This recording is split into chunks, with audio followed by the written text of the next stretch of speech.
Hello friend, स्वागत है आप सभी का आपके चैनल यस के सर शिक्षा रथ में। दोस्तों, आज हम शुरू करने वाले हैं, ठीक है, क्लास 9th के एनसीईआरटी के जो बुक है उसके क्वेश्चंस को करेंगे।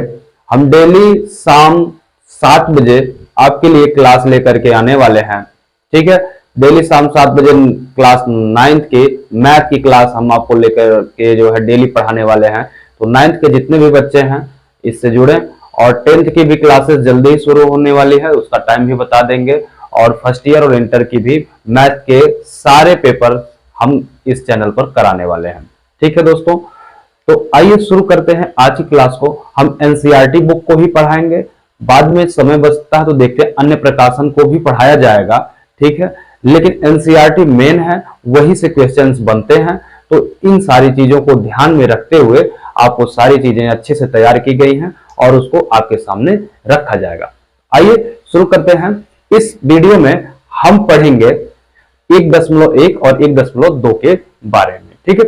आइए शुरू करते हैं आज की क्लास को। देखिए, आज का जो पहला प्रश्न है प्रश्नावली 1 का जो संख्या पद्धति है हमारा पार्लेशन 1, उसमें पहला जो प्रश्न है वह प्रश्न कह रहा है, देखिएगा यहाँ पे पहला प्रश्न कि क्या शून्य एक परिमेय संख्या है? क्या आप इसे P अपान Q के रूप में लिख सकते हैं जहां P और Q पूर्णांक हैं और Q बराबर नॉट इक्वल टू 0 है। तो हाँ, ये पूछ रहा है, ये मतलब सत्य असत्य वाली एक बात है कि पूछ रहा है क्या हम P अपान Q के रूप में इसे व्यक्त कर सकते हैं कि नहीं 0 को। तो देखिए, तो इसका उत्तर होगा पहले का, ठीक है, पहले प्रश्न का हमारा आंसर होगा हाँ, ठीक है। हाँ, कारण भी तो बताना है, ठीक है। हाँ, शून्य क्या है, ठीक है, शून्य इस तरह से शून्य, इस ब्रैकेट में ये सिंगल इन्वर्टेड कॉमा में, यानी शून्य एक परिमेय संख्या है, ठीक है, परिमेय संख्या है। कैसे है इसको समझिए, संख्या है। देखिए, P अपान Q के रूप में परिमेय संख्याएं वह संख्याएं होती हैं जिसको P अपान Q के रूप में व्यक्त किया जाता है, अर्थात जो P बटे Q के रूप में व्यक्त तो हो, ठीक है, P बटे Q के रूप में व्यक्त हो जहां पर, ठीक है, जहां P और, ठीक है, P और Q दोनों पूर्णांक हो, ठीक है, दोनों ही क्या होने चाहिए, आपके पूर्णांक होने चाहिए, और Q बराबर नॉट इक्वल टू 0 होना चाहिए, यानी Q का मान कभी 0 नहीं होना चाहिए। Q यानी अंश का मान तो 0 हो सकता है, यानी अंश का मान 0 हो सकता है, लेकिन हर का मान कभी 0 नहीं होगा, ये हम कहना चाह रहे हैं। तो यानी हम 0/2 लिख दें, या 0/3 लिख दें, 0/5 लिख दें, 0/8 लिख दें, ठीक है। तो ये सब क्या है, ये परिमेय संख्या है। क्यों? मान लीजिए कोई परीक्षा है, उस परीक्षा में आपका 2 नंबर वाली कोई पेपर है, कोई क्वेश्चन है, 2 नंबर है, 2 नंबर का वो प्रश्न है, 2 में आप जो है 0 नंबर पा सकते हैं, ठीक है। 3 नंबर का प्रश्न है, 3 में 0, अगर आपने प्रश्न नहीं सही किया तो 0 मिल सकता है। 5 नंबर का था, उसमें भी 0 आप पा सकते हैं, और 8 नंबर का है तो 8 में से भी आप 0 पा सकते हैं। लेकिन अगर हम कहें कि आपका 0 पूर्णांक है और आपको 5 नंबर दिया गया, तो ऐसा हो सकता है नहीं, ठीक है। तो क्या है, नीचे जो होता है उसमें से ऊपर वाले का भाग होता है, ठीक है, नहीं कहते 1/2, यानी 2 में से 1 भाग, ठीक है। तो इस तरह से, तो पहले प्रश्न को आप अच्छे से समझ गए। चलिए दूसरे प्रश्न की ओर बढ़ते हैं। देखिए, दूसरा जो हमारा प्रश्न है वह कह रहा है कि 3 और 4 के मध्य 6 परिमेय संख्याओं को ज्ञात करिए, ठीक है, यानी 3 और 4 के मध्य ऐसी 6 परिमेय संख्याएं, उसके बीच के आने वाली परिमेय संख्याओं को ज्ञात करना है। तो देखिए, 3 और 4 के मध्य 6 परिमेय संख्याओं को ज्ञात करने की बात कर रहा है। कितने परिमेय संख्याओं को, दूसरे प्रश्न को हल करेंगे कैसे, देखिएगा, ठीक है। देखिए, दूसरे प्रश्न को हल करने का सबसे आसान तरीका यह है, एक तो ए आपका ये होता है a + b/2, ठीक है, ये आपका होता है 2 परिमेय संख्याओं के बीच की संख्या ज्ञात करने का सूत्र। तो इस तरह से थोड़ा लंबा चीजें हो जाती हैं, तो हम लोग ये नियम नहीं पढ़ेंगे, हम लोग दूसरा नियम पढ़ेंगे, क्योंकि इस नियम पे एक बार हमको एक आंसर मिलेगा, फिर इसको फिर उसी सूत्र पे रखेंगे, फिर दूसरा मिलेगा, फिर वो जो आंसर आएगा उसको तीसरी बार रखेंगे, ऐसे 6 बार रखेंगे तो हमारा जो है एक पेज से भी बड़ा ये सवाल हो जाएगा। तो हम एक पेज का सवाल नहीं लगाएंगे, ठीक है, हम चीजों को थोड़ा शार्ट में समझेंगे, समझिए। तो हम ये चीज तो नहीं फॉलो करने वाले, हम फॉलो क्या करेंगे, देखिए 6 परिमेय संख्याएं कहा ना कि 6 परिमेय संख्याएं बताइए, ठीक है, 6 परिमेय संख्या, ठीक है, हमको ज्ञात क्या करना है, 6 परिमेय संख्या, ठीक है। तो 6 परिमेय संख्या ज्ञात करना है तो क्या करेंगे, 6 है ना, तो 6 में से +1 कर लीजिए, 6 में से एक क्या कर लीजिए, जोड़ लीजिए। तो 6 में एक जोड़ लोगे तो आपको कितना हो जाएगा जी, 7। अब यहां पे क्या मिल गया, 7, तो ये 3 और 4 है, तो 3 और 4 में अतः, ठीक है, इसके बाद लिखिएगा अतः 3 और 4 में 7 से गुणा व भाग करने पर, गुणा व भाग करने पर। अब देखिए 3 है, 3 के बटे 1 कर सकते हैं, अब गुणा देखिए 7 से गुणा हो गया, 7 से भाग हो गया, ठीक है, ये हो गया, तो 7 त्रिक हो गया, ये कितना आपका 21 और 7 एकन्ने 7, ये पहला मिल गया, ठीक है। अब दूसरा जो था वो है आपका 4, तो 4 के बटे 1 लिख सकते हो आप, तो 4 के बटे 1 लिख, 7 से गुणा 7 से भाग, ठीक है। अब देखिए तो 4 सत्ते हो गया 28 और ये 7 एकन्ने 7, ठीक है, यानी आप 21 से और 28 के बीच की आपकी 5 संख्याएं लिखनी है, 5 परिमेय संख्या, ठीक है। तो अब देखिए हम कह सकते हैं कि 21/7 से, ठीक है, से 28/7 तक, 28/7 के बीच की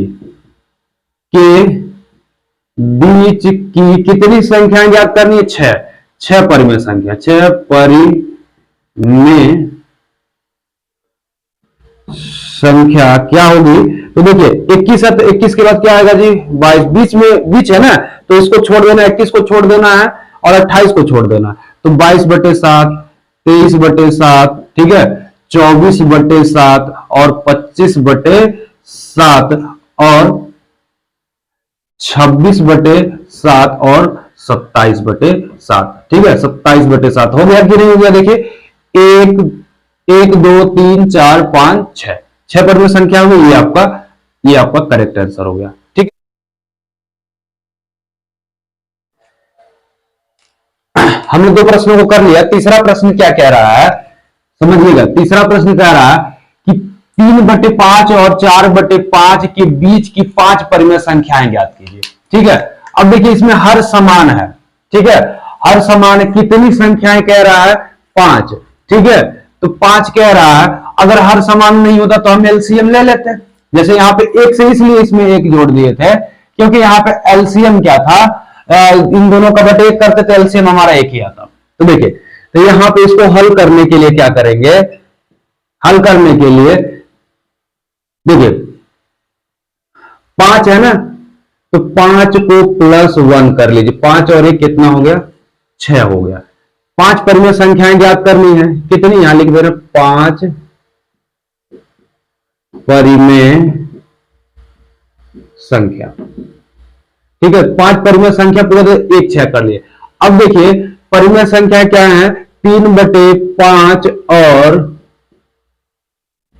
4/5 के बीच की 6 परिमेय संख्याएं ज्ञात करनी है, तो 3/5 और 4/5 में, ठीक है, कितने से गुणा, में 6 से गुणा व भाग करने पर,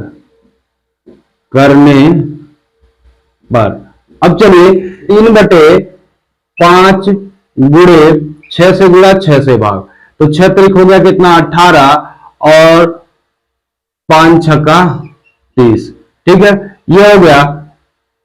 और दूसरे में है 4/5, तो इसका भी गुणा 6 से गुणा 6 से भाग, तो ये कितना हो जाएगा, देखिए 6 चौक 24, 24/30। अब आपको अतः, ठीक है, आपको कहां से 18/30 से, ठीक है, 24/30 के बीच का, ठीक है, बीच की कितनी परिमेय संख्याएं ज्ञात करनी है, 5 परिमेय संख्या, ठीक है, कि बीच की 5 परिमेय संख्या,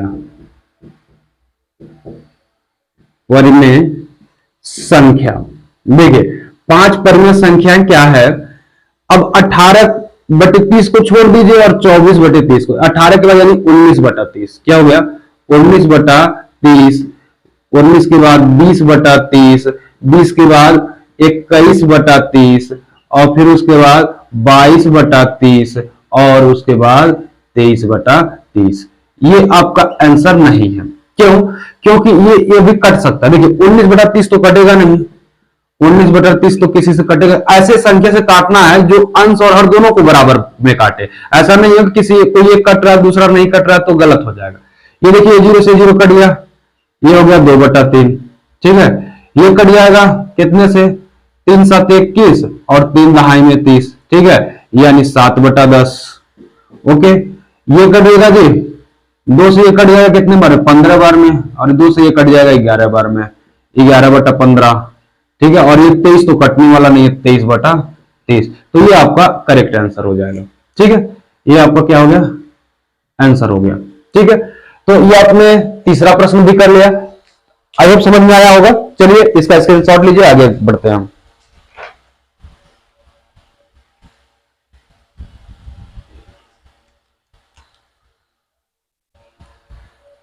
चलिए, कभी यादों में कभी ख्वाबों। चलिए 3 प्रश्न हमने कर लिया, चौथा प्रश्न क्या कह रहा है ये इसको समझते हैं। चौथा प्रश्न कह रहा है सत्य व असत्य बताना है और उसका कारण बताना, कि चीजें सही हैं या गलत हैं, सही है तो क्यों सही है, गलत है तो क्यों गलत है, ये चीजें हमको बतानी है। देखिए पहला प्रश्न इसमें कह रहा है कि प्रत्येक प्राकृतिक संख्या एक पूर्ण संख्या होती है। तो देखिए पहली बात तो ये, देखिए प्राकृतिक संख्या की बात करें, ठीक है, संख्या,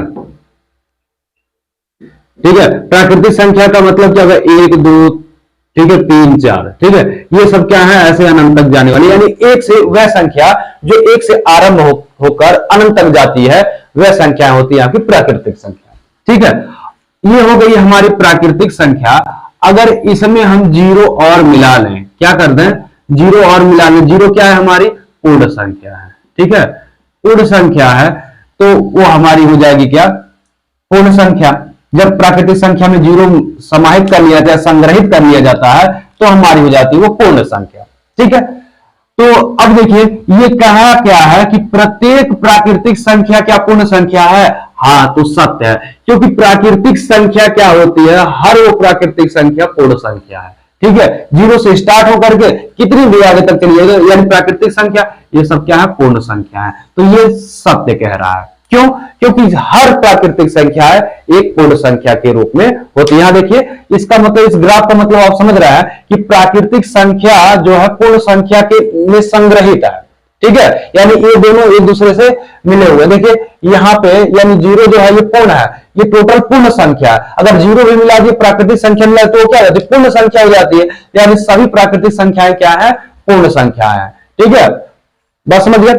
तो आपका ये जो पहला वाला प्रश्न था ये वाला करेक्ट है, ये सही दिया है, ठीक है, ये जो कह रहा है, ये जो बात कह रहा है वो सही बात कह रहा है। दूसरा प्रश्न देखिए, प्रत्येक पूर्णांक एक पूर्ण संख्या होती है, कहने का मतलब क्या है, ये कह रहा है कि प्रत्येक पूर्णांक एक पूर्ण संख्या होती है, बात गलत है। कैसे गलत है इसका कारण जानते हैं। देखिए प्रत्येक पूर्णांक क्या एक पूर्ण संख्या होती है? अब देखिए पूर्णांक का मतलब ये होता है, पूर्णांक क्या होता है, जैसे मान लीजिए जीरो क्या है, पूर्ण संख्या है। जीरो के बाद अगर हम आ गए 1 2 3, ऐसे मान लीजिए 3 4 कर दिए, आगे चले गए, तो ये हमारा क्या हो गया, पूर्ण संख्या। ये जीरो हमारी पूर्ण संख्या हो गई और इधर प्राकृतिक संख्या। और जब इधर आते हैं माइनस में अगर चीजों को लिख दिया हमने, ठीक है, और ये अनंत तक जाए, तो ये हमारी होती है पूर्णांक संख्या। तो ये कहना ये चाह रहा है इस प्रश्न में कि प्रत्येक पूर्णांक जो होते हैं क्या वो पूर्ण संख्या होती है। ठीक है, बात सही है, ठीक है, जो ये कह रहा है। अगर हम देखें, ठीक है, ये हमारा यहां से यहां तक टोटल संख्या हमारा क्या है, पूर्णांक। क्या है, पूर्णांक है,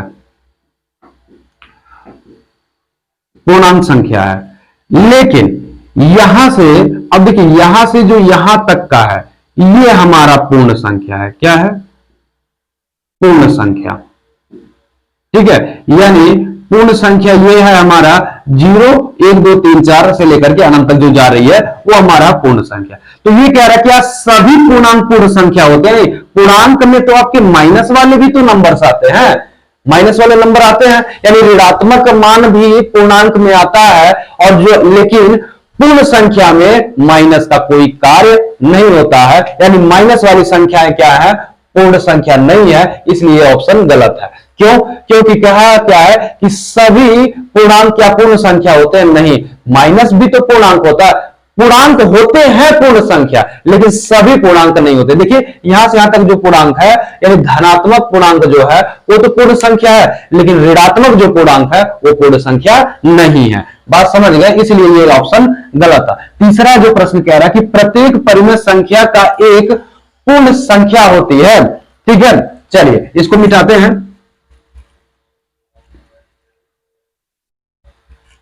कह रहा कि प्रत्येक परिमेय संख्या एक पूर्ण संख्या होती है। इसके कहने का मतलब क्या है, चीजों को जरा समझिए। ये भी गलत कह रहा कि प्रत्येक परिमेय संख्या क्या पूर्ण संख्या होती है। अब देखिए जो परिमेय संख्या होती है, परिमेय संख्या अगर हम कहें परिमेय, ठीक है, परिमेय संख्या की बात करें तो परिमेय संख्या क्या क्या होती है? पहला तो जीरो, जीरो क्या है आपका एक परिमेय संख्या है। जीरो क्या है आपका एक परिमेय संख्या। ठीक है, जीरो आपका एक परिमेय संख्या हो गया। ठीक, जीरो के बाद अगर हम एक कहें या 1/2 कहें, ये भी आपका परिमेय संख्या है। ठीक है, 3/2 का भी परिमेय संख्या है। या सिर्फ हम एक कह दें या 2 कह दें तो ये हमारा क्या है, परिमेय संख्या। ये सब क्या है, परिमेय संख्या। इनके बटे हम एक कर सकते हैं, इसके बटे एक कर सकते हैं, इसके बटे एक कर सकते हैं, तो ये हमारी क्या हो जाएगी, परिमेय संख्या है। ठीक है, परिमेय संख्या है। और अगर हम इधर अगर माइनस में आ जाए, अगर -1 कहें तो भी परिमेय संख्या, -2 कहें तो ये भी परिमेय संख्या हमारी है। ठीक है, परिमेय संख्या। लेकिन ये पूर्ण संख्या नहीं है। पूर्ण संख्या कौन कौन सी हो सकती हैं? आपका देखिए पूर्ण संख्या 1 है, पूर्ण संख्या 2। अभी भी आपने जाना कि पूर्ण संख्याएं कभी माइनस में नहीं होती हैं, तो इस तरह से तो ये माइनस वाला उसे ही कैंसिल हो गया। अब दूसरी चीज, ऋणात्मक नहीं होती पूर्ण संख्या और भिन्न के रूप में नहीं होती, यानी P/Q के रूप में जो है ये पूर्ण संख्याएं नहीं होती हैं। तो ये जो चीजें हैं, ये देखिए, ये आपकी पूर्ण संख्या नहीं है, ये भी पूर्ण संख्या नहीं है, ये भी पूर्ण संख्या नहीं है, ये भी पूर्ण संख्या नहीं है कौन से? 0 है, 1 है, 2 है, तो ये आपकी पूर्ण संख्या। तो वही कह रहा है क्या कि सभी परिमेय संख्या क्या पूर्ण संख्या होती है?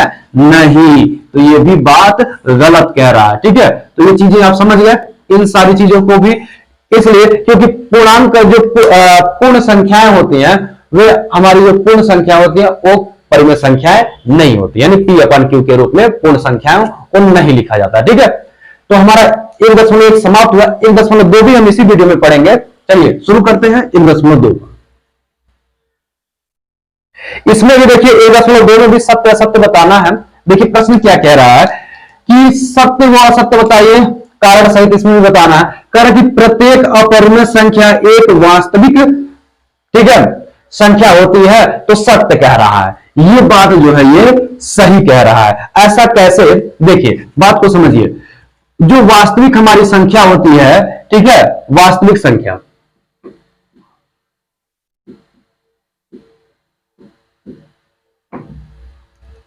वास्तविक संख्या दो प्रकार की होती है। एक होती है परिमेय और दूसरी होती है अपरिमेय। इसका मतलब समझे, यानी परिमेय संख्याएं भी वास्तविक संख्या होती है और अपरिमेय संख्या भी वास्तविक संख्या होती है। तो ये क्या कह रहा है कि अपरिमेय संख्या क्या वास्तविक संख्या होती है? तो सही तो कह रहा है, क्योंकि वास्तविक संख्या के ही भाग दोनों है, परिमेय अपरिमेय, वास्तविक संख्या के ही संदर्भ में है ये दोनों, ठीक है। तो इसलिए पहला जो कथन है वो हमारा सही है, ठीक है। दूसरा इसमें कथन क्या कह रहा है, दूसरा प्रश्न कह रहा है कि संख्या रेखा का प्रत्येक बिंदु, ठीक है, संख्या रेखा का प्रत्येक बिंदु m, देखिए ये वर्गमूल में चिन्ह है, ठीक है, ये किसका चिन्ह है? वर्गमूल का, के रूप में होता है, जहां m एक, ठीक है, m एक जो है प्रारंभिक संख्या है, यानी प्रारंभिक एक प्राकृतिक संख्या, प्रारंभिक या प्राकृतिक संख्या है। देखिए अगर प्राकृतिक संख्या रहे, ठीक है, तो प्राकृतिक या वास्तविक संख्या हो तो उसको तो हम जो है संख्या रेखा में प्रदर्शित कर सकते हैं, लेकिन कल ये जो है वर्गमूल के जो अंक हैं उनको हम जो है नहीं दर्शा सकते हैं। कैसे? बात को समझिए जरा। तो इसका आंसर सीधे लिखिएगा, ये तो गलत है। कैसे? क्योंकि जो वर्गमूल के जो मान होते हैं, यानी जिनका वर्गमूल होता है, उन संख्याओं को हम क्या कर सकते हैं, उनके ऊपर जो है, जैसे मान लीजिए m का मान है, m का मान मान लीजिए 9 है, ठीक है, तो 9 का वर्गमूल कितना? 3। अब ये 9 को हम दर्शाएं कि 3 को दर्शाएं, ये चीजें जो है थोड़ी सी क्लियर नहीं हो पाती हैं, ठीक है। तो इसलिए जब रूट में वर्गमूल बिंदु होगा, यानी बिंदु अगर कोई वर्गमूल में है, उसका कैसे संख्या रेखा पर जो है दर्शाने के लिए, तो उसको हम नहीं दर्शाया जा सकता, ठीक है, ये चीजें दर्शाई नहीं जा सकती, इसलिए जो है गलत है, ठीक है। अगला देखिए, अगला कह रहा है कि प्रत्येक वास्तविक संख्या एक अपरिमेय संख्या होती है, ठीक है। प्रत्येक वास्तविक, देखिए प्रत्येक वास्तविक संख्या अपरिमेय संख्या नहीं होती है, वास्तविक संख्या परिमेय और अपरिमेय दोनों होती है, लेकिन यहां पे क्या कह रहा है, एक शब्द ये लगा दिया। अगर कहा होता कि वास्तविक संख्या अपरिमेय संख्या होती है, तो देखिए पहले में, ठीक है, यहां पे पहले में जो कहा था कि प्रत्येक अपरिमेय संख्या एक वास्तविक संख्या होती है, तो हाँ होती है, या प्रत्येक परिमेय संख्या का था तब भी वो क्या होती, हमारी वास्तविक संख्या होती। लेकिन यहां पे क्या कह रहा है कि प्रत्येक वास्तविक संख्या अपरिमेय संख्या होती है, नहीं, प्रत्येक जो वास्तविक संख्या होती है वो परिमेय भी होती है और अपरिमेय भी होती है। तो यहां पे कह रहा है क्या कि सिर्फ यहां पे अपरिमेय की बात कर रहा है, तो ये भी बातें गलत है। चलिए दूसरा जो प्रश्न है इस 10.2 का, वो कह रहा है कि क्या सभी धनात्मक पूर्णांकों के वर्गमूल अपरिमेय होते हैं? तो ये बात गलत है, अभी हमने बताया, ठीक है, अपरिमेय होते हैं। यदि नहीं तो एक ऐसी संख्या की वर्गमूल का उदाहरण दीजिए जो कि एक परिमेय संख्या हो, ठीक है। चलिए इसके वर्गमूल का उदाहरण देते हैं हम, एक नहीं कई देंगे। चलिए धनात्मक, ठीक है, धनात्मक पूर्णांक लेना है,